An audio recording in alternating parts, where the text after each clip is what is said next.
Hi, I'm Jennifer Eggers, President and founder of LeaderShift Insights, and author of best-selling book, Resilience, It's Not About Bouncing Back, with co-author Cynthia Barlow. As we think about organizational resilience, I can't think of a more important topic right now. Given that I've spent the entire week on video calls, I wanted to share a few things that can help you and your team weather some of these challenging times ahead in terms of not being in the office and having to communicate via video call. So first, use the camera. Encourage your team and everyone on it to turn on their camera. I know it's embarrassing. You've got fuzzy bunny slippers, you've got tails going by in the background, you'll probably see mine.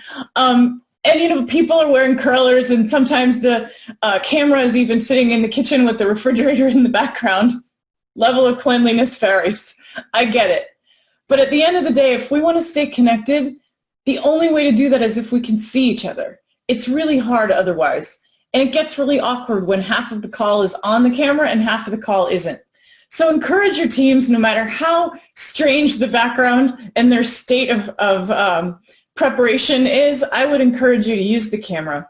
Forgive the tails, forgive the curlers or the bunny slippers, and just go with it. You'll be better for it.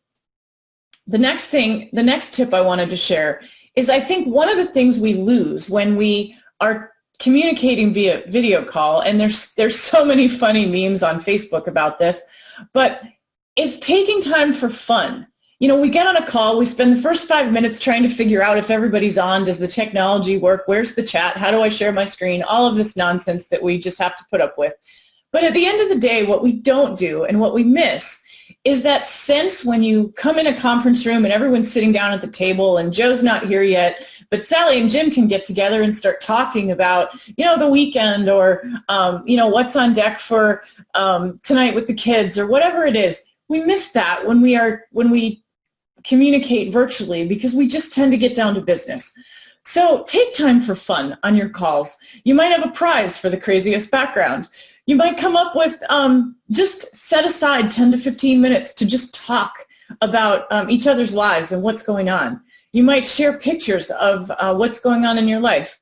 But at the end of the day, we need to really connect with the people we work with so that we can continue to build the relationships that are so important to get work done when you're not in the office. Which leads me to my next point. Expect productivity. Just because we're sitting home on our couches doesn't mean we're not productive. I've talked to countless clients this week alone that said that it would never work to work at home and they would never be able to get anything done. And many of them found out they're even more productive than they were before. Now that doesn't necessarily mean that every minute of your day spent on video is going to be productive. You've got kids at home. Many people are trying to help young children through online learning and all kinds of distractions that pull us away from our work. But at the end of the day, there's 24 hours in the day. You don't have to spend all of them online, and you don't necessarily have to spend the same 8 hours working that you did in the office.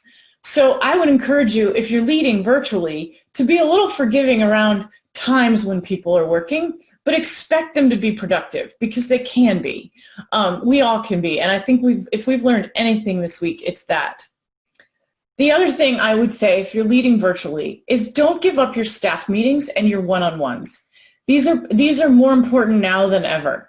And when you do the staff meetings and the one-on-ones, again, use the camera and encourage people to put it in the gallery view so they can sort of see everybody in the same frame who's talking. And that way it feels a lot more like a meeting and we stay connected a little bit better. Thanks for listening, and I hope these tips will help you to be a little more productive and have a little more humanity even though we're leading virtually. Thanks, and have a great rest of your day.